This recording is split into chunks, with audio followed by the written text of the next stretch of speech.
I think every one of us might have come across somewhere or the other the word dermatoglyphics, but or many of us must be confusing what the word exactly means. In order to have this clarification, let us try and understand together that in common parlance, the study of the skin patterning on the finger palms, soles and toes are termed as dermatoglyphics.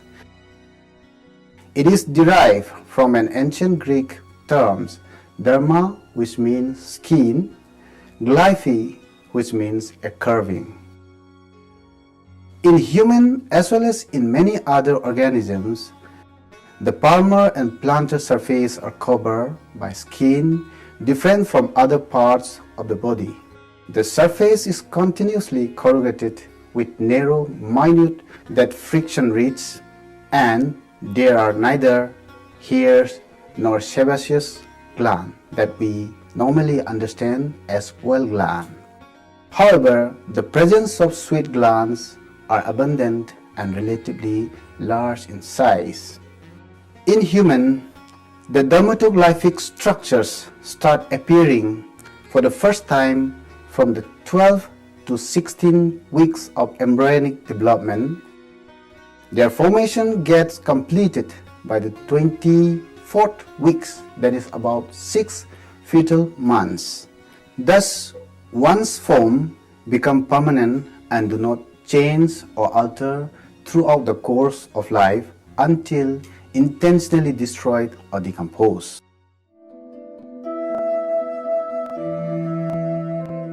The study of fingerprints started since long back, showing an archaeological evidence of ancient Chinese and Babylonian civilization to sign legal document in 1000 BC.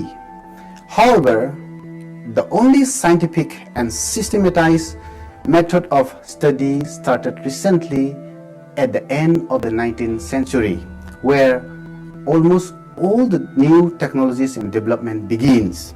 Today, due to the advances in the state of the art have led to computerization of fingerprint record in the form of files that we call automated fingerprint identification system, which is an operation in many parts of the country.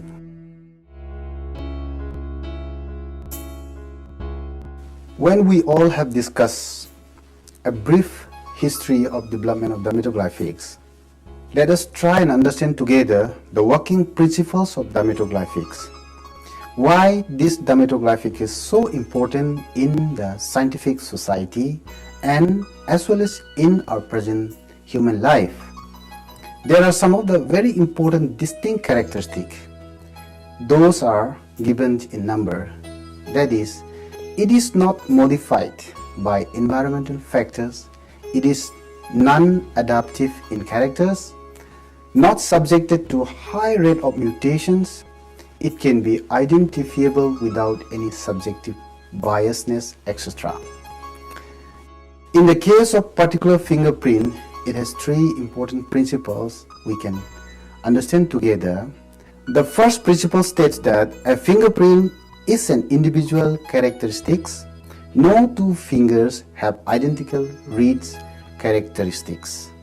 Second principle states that a fingerprint will remain unchanged during an individual's lifetime.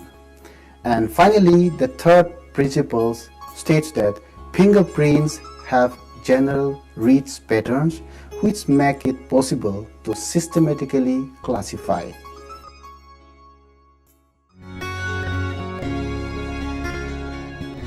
Why these fingerprints is important in our society, as we have discussed and given some of the important characteristics, then how can this characteristic be produced and utilized so that our society can gain some of the benefit out of this characteristic of fingerprints? Now we can understand together.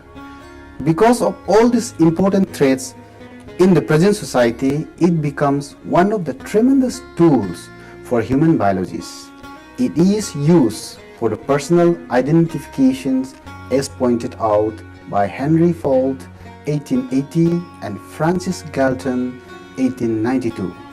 It became one of the greatest contributions to the law enforcing department on the principle that anything can lie, but not fingerprints. It became one of the cheapest means to prove the identity of the criminals. It is also very much applicable in the prevention of impersonations and applied in the biometric basis electronic gadgets. Its value increase in clinical investigations with the rapid growth in human genetics and along with the discovery of chromosomal aberration in man. However, anthropologists also studied all the mentioned importance that has been explained in the above. But other than that, anthropology has its own concern, not only in the context of twin diagnosis, monozygotic and dizygotic, disputed paternity diagnosis, primatology and biological variations among different populations, etc. But it tried to understand in all the biological as well as social perspective, considering even the cultural and social background of the population.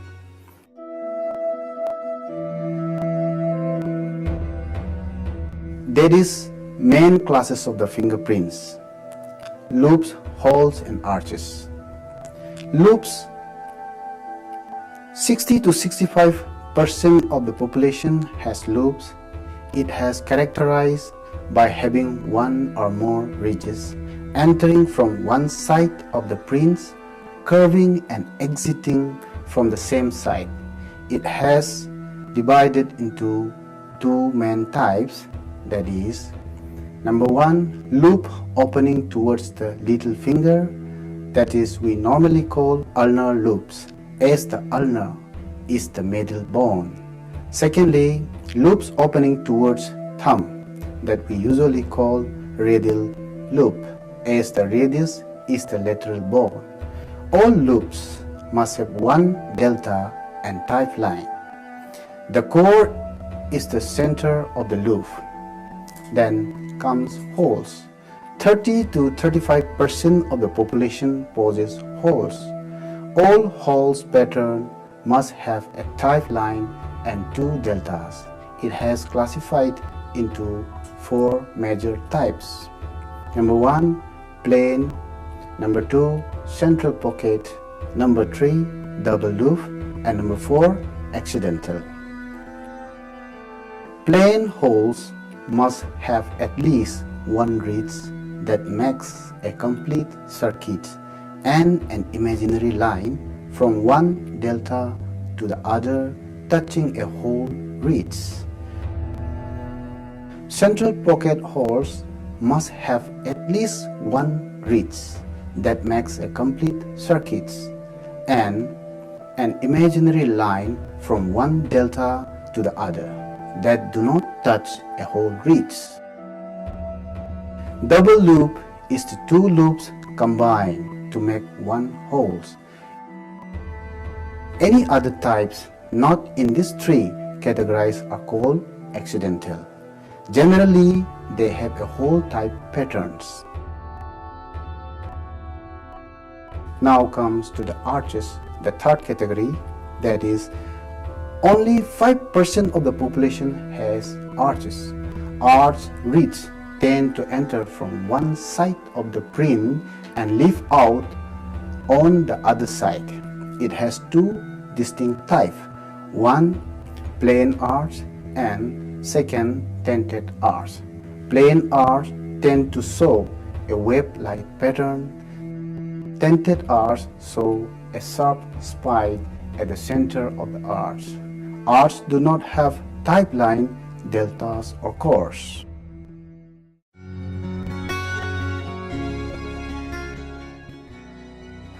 Now, let me highlight who actually is Sir Edward Richard Henry. He was a high-ranking official of India, IGP of Bengal during the 19th century. He was responsible for the government payrolls, paying the natives who work on the roads and railway. His classification was adopted by Yeats in 1901.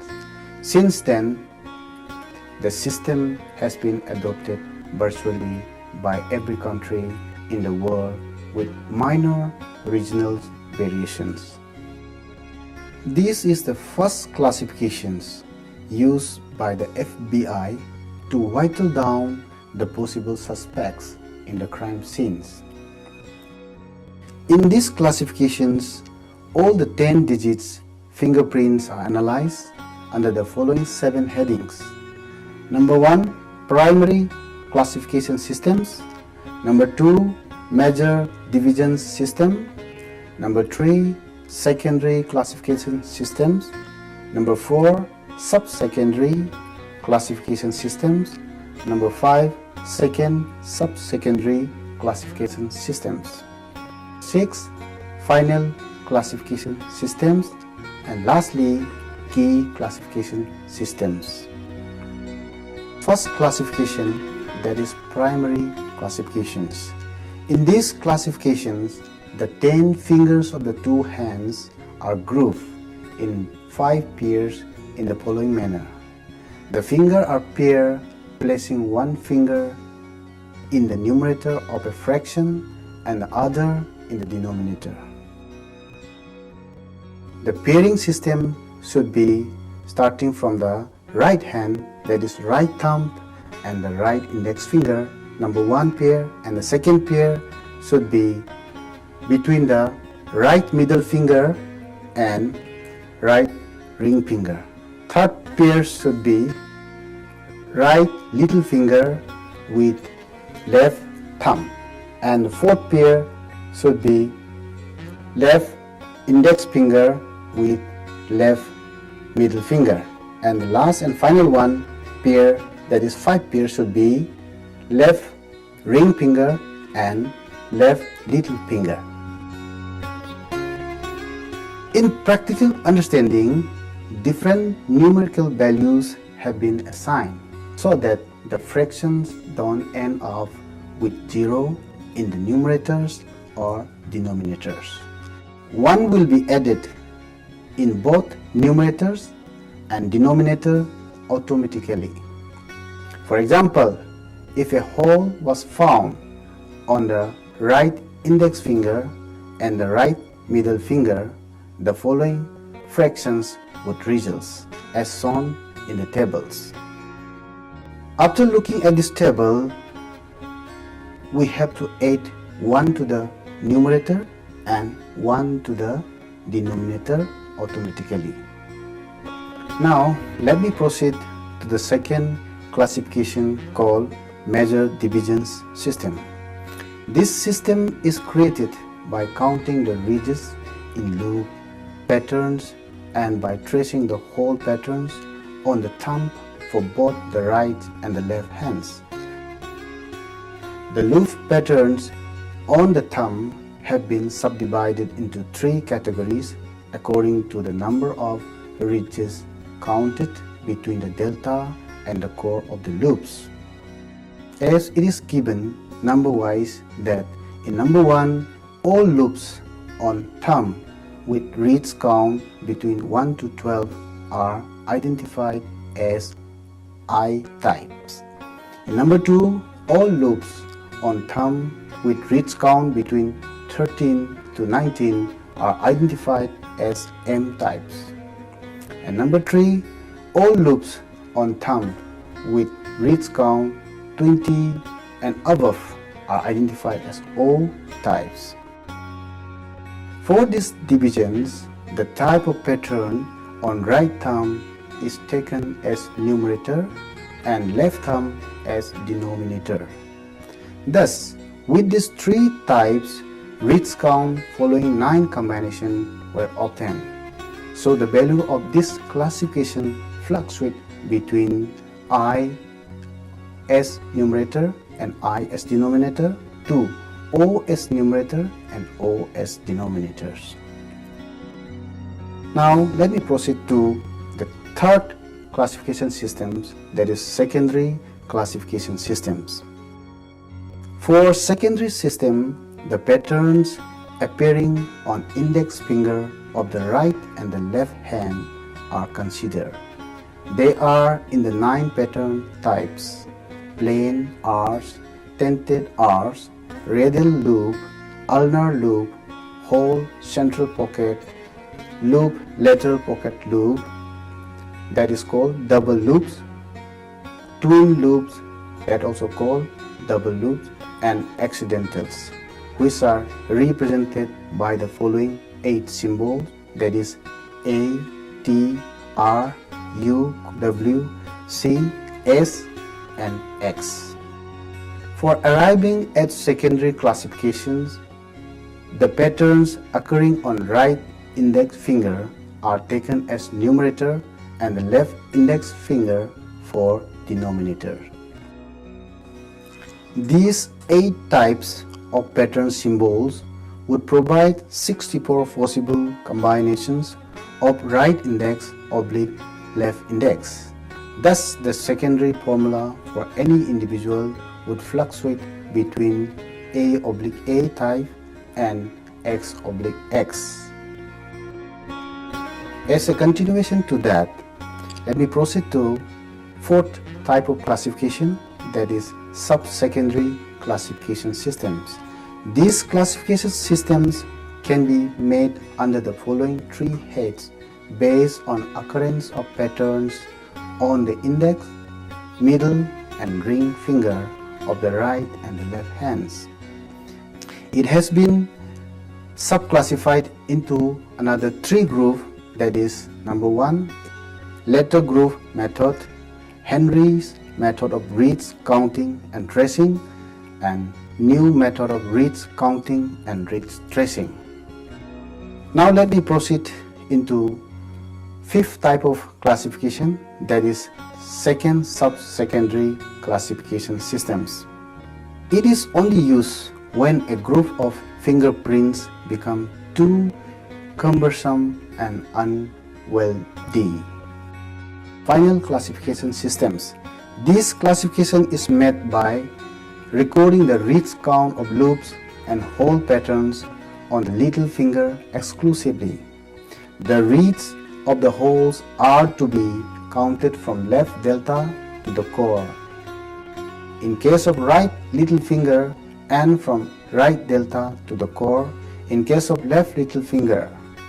In case of double loop patterns, the reads are to be counted between the left delta and the core of the ascending loops for right little finger and between right delta and the core of the ascending loops for little finger. In case of loops pattern, the ridges are counted in the usual manner, that is, between the core and the delta. For arriving at the final formula, the reads count of the right little finger is taken for numerator and the left for denominator. Finally, the 7th classifications, that is key classification systems.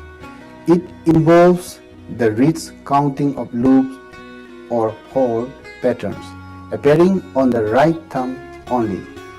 For the purpose of recording the reads count, small alphabetic symbols which were used under the second sub-secondary system were applied, that is small k, n, u, w, c, s, and x. The value of the key system is placed at the extreme left of the completed classification formula. The various positions in the classification line for these divisions when completely applied are as follows. Key classification is on the leftmost side, followed by major and then primary, secondary, sub-secondary, and finally final classification systems.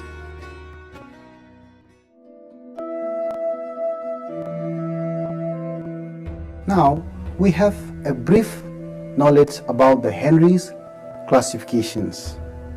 After that, let me proceed to one of the very important topics, that is total reads count.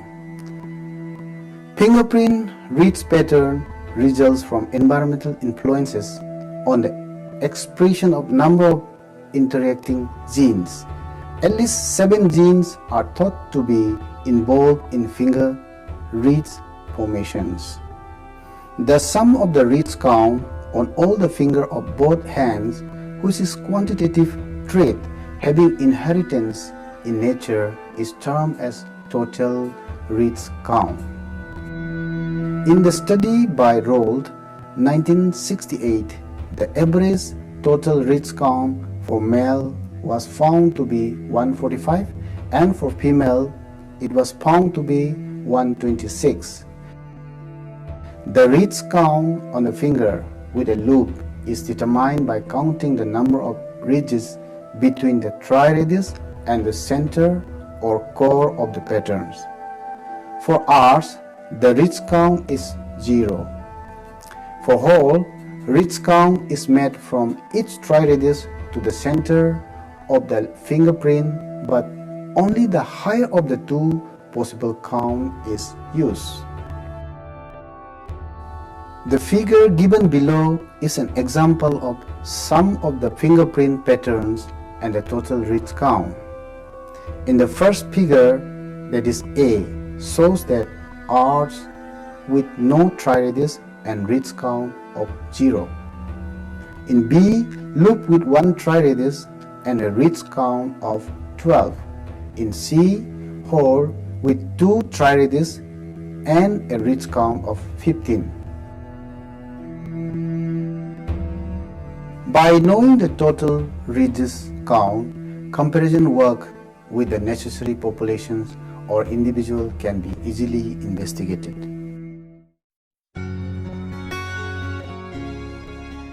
Now, we have tried and understand together what dermatoglyphic exactly means and what are the types and its classification, and then finally we have learned something about the total reeds count.